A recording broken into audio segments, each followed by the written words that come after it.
আমরা শিখবো এবং শিখাবো। ধর্মীয় উপদেশে আমরা যেখানে তার সুযোগ আছে, আপনার যারা পরিচিত আছে, বসানোর চেষ্টা করবে। বসি, দুইটা কথা শুনি, 10 মিনিট সময় আছে 10 মিনিট শুনি, 5 মিনিট সময় আছে 5 মিনিট শুনি। কারণ এই সময়টা শুনলে আল্লাহ খুশি হবে আর শয়তান নারাজ হবে। আর একদমই না শুনলে আল্লাহ একটু নারাজ হতে পারে, শয়তান পর্যন্ত খুশি হবে। এজন্য রাসূলের কাছে তাতলু আলাইহিম আয়াতি ওয়া ইউযাক্কিহিম, রাসূলের সেই 2 নম্বর কাজ, আমাদের রাসূলের প্রথম কাজ হলো আয়াতকে বেশি বেশি শোনানো, বেশি বেশি পড়া। জায়গায় জায়গায় আপনার বিভিন্ন জায়গায় যখন মানুষ তাসবিহ লিখে রাখে, তো ওই তাসবিহ পড়লে তো তাসবিহ আদায় হয়ে যায়। যেসব জায়গায় বেশি বেশি দোয়া করার লেখা থাকে, মানুষ সবসময় ওদিকে ধ্যান থাকে, আয়াত লেখা আছে ওদিকে ধ্যান থাকে। ছোট্ট করে একটা কাগজের মধ্যে 3টা উপদেশ লেখা আছে, এবার নিচে দেওয়া আছে আল কোরআন, নিচে দেওয়া আছে বুখারী। তো তখন মানুষ অটোমেটিক দেখবেন তার চলাফেরার ফাঁকে কোনো কিছু সে শিখতো না, তার সময় ব্যয় হয় না, অটোমেটিক সে এখান থেকে শিখে নিয়েছে। ওই 3টা ওসিয়াত গ্রহণ করার কারণে জীবনটা পরিবর্তন হয়ে গেছে। এমন তো হতে পারে সুমামা বিন উসাল রাদিয়াল্লাহু তাআলা আনহু, সুমামা বিন উসাল একটা কথা সবথেকে ভালো লেগেছে নবীজি। সে বলছে, আমার কাছে সবথেকে খারাপ মানুষ মুহাম্মদ তুমি, নাউযুবিল্লাহ। আমার থেকে সবথেকে খারাপ শহর মদিনা শহর, আমার কাছে সবথেকে খারাপ ধর্ম হলো ইসলাম ধর্ম। নবীজি তাকে কিছুই বলে নাই, ঠিক আছে থাকতে দেওয়া লাগে। নবীজি কিছু বলে নাই, সুমামাকে ছেড়ে দেওয়া, বন্দি করে আনা হয়েছিল, সুমামাকে ছেড়ে দেওয়া হয়েছে। দূরে গিয়ে গোসল করে আসছে, পরিষ্কার পরিচ্ছন্ন হয়ে আসছে। সে বলতেছে, এ মুহাম্মদ, আমি আসছি আপনার কাছে 3টা কথা বলার জন্য। কি কথা বলো? বলে, আজকে রাত পর্যন্ত আমার কাছে সব থেকে খারাপ চেহারা ছিল তোমার, আমি আজকে স্বীকার করতে দিলাম সব থেকে প্রিয় চেহারা তোমার হয়ে গেছে। সুবহানাল্লাহ, আমার কাছে প্রিয় চেহারা তোমার চেহারা মুহাম্মদ, এই লোকের চেহারা। 2 নম্বর খারাপ শহর ছিল মদিনা শহর, আজকে থেকে আমার কাছে প্রিয় শহর মদিনা শহর, প্রিয় শহর মদিনা শহর। তাহলে মদিনাকে ভালোবাসা রাসূলের জন্য এটা একটা সুন্নাত বলা যেতে পারে। মদিনাকে সাহাবায়ে কেরাম ভালোবেসেছেন নবীর কারণে, তা আমরাও মদিনাকে ভালোবাসি কার কারণে? নবীর কারণে। নবী আলাইহিস সালাম সেখানে শায়িত আছে, শুয়ে আছে, নবীর কদম সব জায়গায় ছড়িয়ে আছে, নবীর বরকত সব জায়গায় ছড়িয়ে আছে। নবীর হাতে সে মসজিদ বানানো, নবীর হাতে নবীর মসজিদে সে নামাজ আদায় করা, আলাদা ফজিলত রয়েছে। সব থেকে খারাপ ধর্ম ইসলাম ছিল আমার কাছে আজকে আগ পর্যন্ত, আজকে দিনের আগ পর্যন্ত। এখন থেকে আমি স্বীকার করে দিলাম সব থেকে প্রিয় পছন্দনীয় ধর্ম ইসলাম ধর্ম। সুবহানাল্লাহ, এই 3টা কথা বলার জন্য আমি আসছি। আল্লাহ নবী বললেন, এরপরে আমি বলি তাহলে কালিমা পড়ো। ওই সুমামা বিন মুসাল বলে, হ্যাঁ ঠিক আছে, আমি এখন কালিমা পড়ে আপনার হাতে ইসলাম গ্রহণ করলাম। সুবহানাল্লাহ, নবীজির সুন্দর কথাটাকে মুক্ত করেছে, লম্বা সময় ওয়াজ করে নেয়। এই জন্য আমার ভাই 5 মিনিটে 2 মিনিটে একজন মানুষের হেদায়েত হতে পারে। আমরা অনেক সময় মনে করি এত লম্বা সময় কি হবে না, লম্বা সময়ের মধ্যে ওই যে একটা কথা আছে, আখেরি লোকমা আছে পেট নেই ভর্তি, উর্দুতে কথা আছে, লা তামলাউল মা'দা ফি আখির লোকমা, শেষ লোকমা দিয়ে পেট ভরে না। এক প্লেট ভাত আপনি খাইলেন, শেষ লোকমা দিয়ে তো পেট ভরে না, পুরো সব লোকমা দিতে হইছে। হাদিসের মধ্যে এসেছে, প্লেটটা পরিষ্কার করে খাও। তুমি জানো না কোন কোন খাবারের মধ্যে ওই বরকত আছে, শেষেটা রেখে দিয়েছো, শেষটা বরকত থাকতে পারে। এই জন্য আমার নাজরিন, যে আল্লাহ পাকের হেদায়েত চাওয়া, 1 নম্বর কাজ হলো তেলাওয়াত করা, শোনানো, শুনবো এবং শোনাবো। নামাজের মধ্যে মাগরিব এশা ফজরের নামাজে জোরে তেলাওয়াত করা কি ইমামের জন্য ওয়াজিব না? ওয়াজিব। তো মুসল্লি যারা থাকে তাদের শোনাও ওয়াজিব। কেন বলে কি কি জন্য? জোহর আসর যেমন আস্তে আস্তে পড়লেই তো, বলে না না না, কিছু সময় তেলাওয়াত শুনতে হবে, কিছু সময় তেলাওয়াত নিজে করতে হবে। কানের হাত হলো শোনা, জবানের হাত হলো তেলাওয়াত করা। এগুলো তারা ইমাম পাঠতে থাকে। এই জন্য যারা নামাজি ওর ইচ্ছাই হলো যদি সারাদিন তেলাওয়াত নাও করে, ইমামের পিছনে নামাজ পড়ার কারণে 3 ওয়াক্তের নামাজের তেলাওয়াত অন্তত সে জোরে শুনতে পায়। সুবহানাল্লাহ, ইয়াতলু আলাইহিম আয়াতি ওয়া ইউযাক্কিহিম। 2 নম্বর নবীর কাজ হলো সাহাবীদের গুনাহকে পরিষ্কার করা, পথ দেখানো, শিরকের গুনাহ, বিদআতের গুনাহ, খারাপ কাজ থেকে বাঁচানো। ভিতরে যত ময়লা আছে, হিংসা আছে, অহংকার আছে, পদের মর্যাদা, পদের লোভ আছে, ক্ষমতার লোভ আছে, জুলুম করার প্রভাব আছে, মেজাজ আছে, এগুলো দূর করা। ওয়া ইউযাক্কিহিম, তার কারণ হলো মানুষের দিল যদি পরিষ্কার না হয় তার আমলও অনেক সময় কবুল হয় না।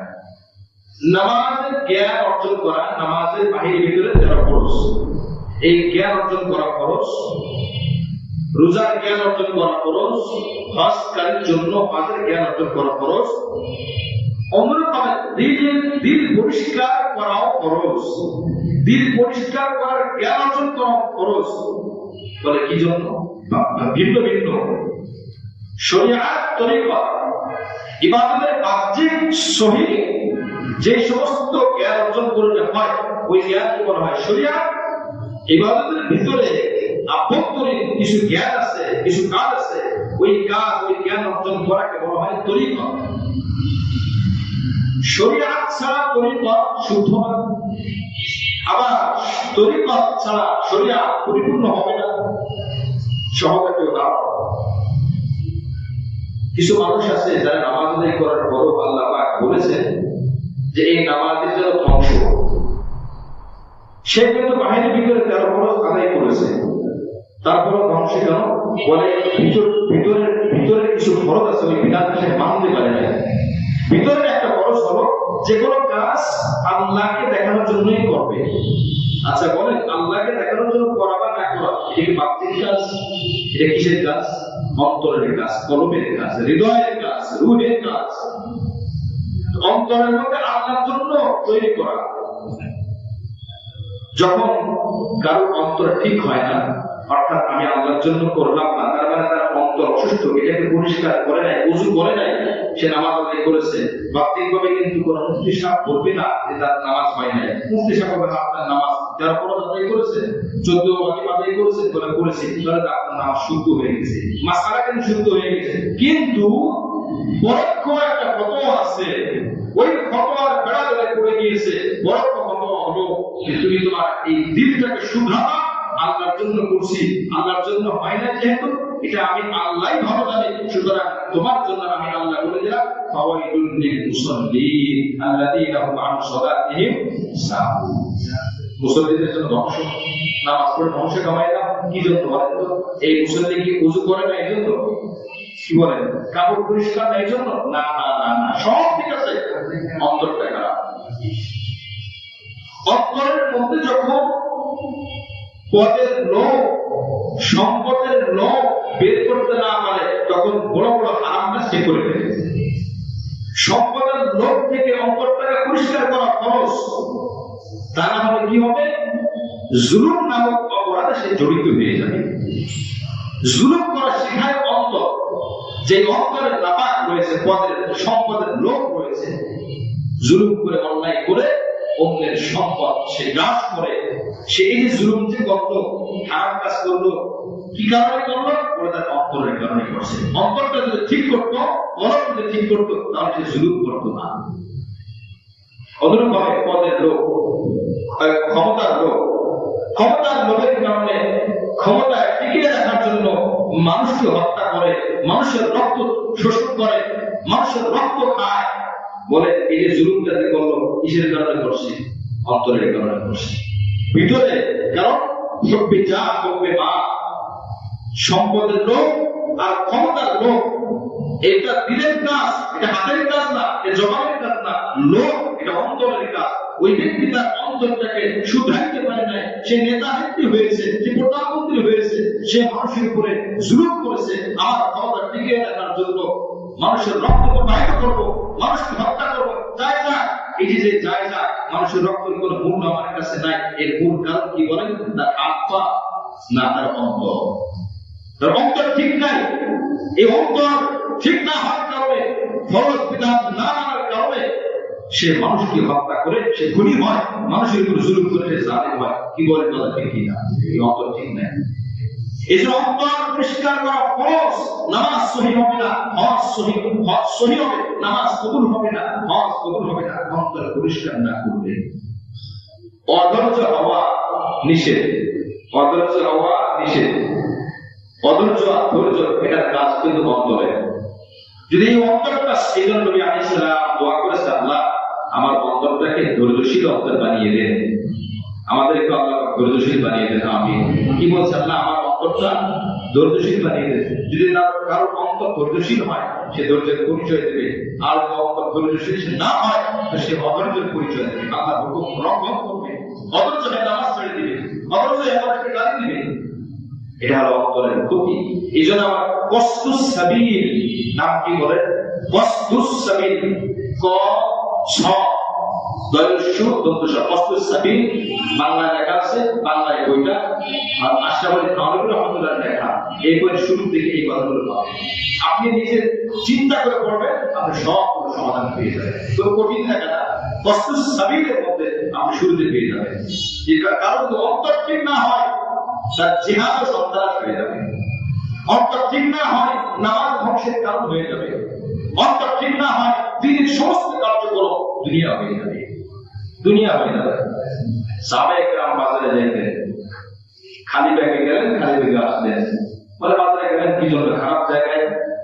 খালি ব্যাগে আসলেন, বাজারের প্রয়োজন নাই। বলে আমি আমার অন্তরে আমি নিয়োগ করছি বাজারে যে একটা দোয়া করলে 1 লক্ষ নেকি হয়, 1 লক্ষ গুনাহ মাফ হয়। আর এক হাদিসে এসেছে জান্নাতে আল্লাহ পাক একটা প্রাসাদ তৈরি করে দেন, আমি এই নেকির জন্য আমি বাজারে গিয়েছি। সুবহানাল্লাহ। তার অন্তরটা কি? তার অন্তরটা সুসজ্জিত করার কারণে এই ব্যক্তির বাজারে যেও নেকি অর্জন করেছে, গুনাহ থেকে নিজেকে রক্ষা করেছে, গুনাহ মাফ করিয়েছে। আর এক ব্যক্তি বাজারে গেছে, বাজার থেকে আবার আসছে, কোন দোয়া করে নাই, নিয়ত ভালো ছিল না, মানুষকে ঠকিয়ে বিক্রেতাকে দুর্বল পেয়ে সাদাসিধা পেয়ে অন্যদিকে তাকাইছে, মারাটা বেশি দিয়ে তাই বাজার থেকে আসছে। এই ব্যক্তি বাজার থেকে গোনা কামাই করে নিয়ে আসছে। এই গোনাটা করলো তার কারণ কি? তার অন্তর এখন ঠিক হয় নাই, অন্তরটা ঠিক করতে পারে নাই, অন্তরের বিশ্বাসটা ঠিক হয় নাই, যার জন্য সেই কাজটি করেছে। এই জন্য আমার আল্লাহ রাসূল সাল্লাল্লাহু আলাইহি ওয়াসাল্লাম বলে, আল্লাহ পাক বলেন তাদেরকে পরিষ্কার পরিচ্ছন্ন করা, গুনাহ থেকে বাঁচানো, অন্তর ঠিক করা। আল্লাহ রাসূলের প্রথম কাজ ছিলেন যে তার সাহাবীদের অন্তর ঠিক করা।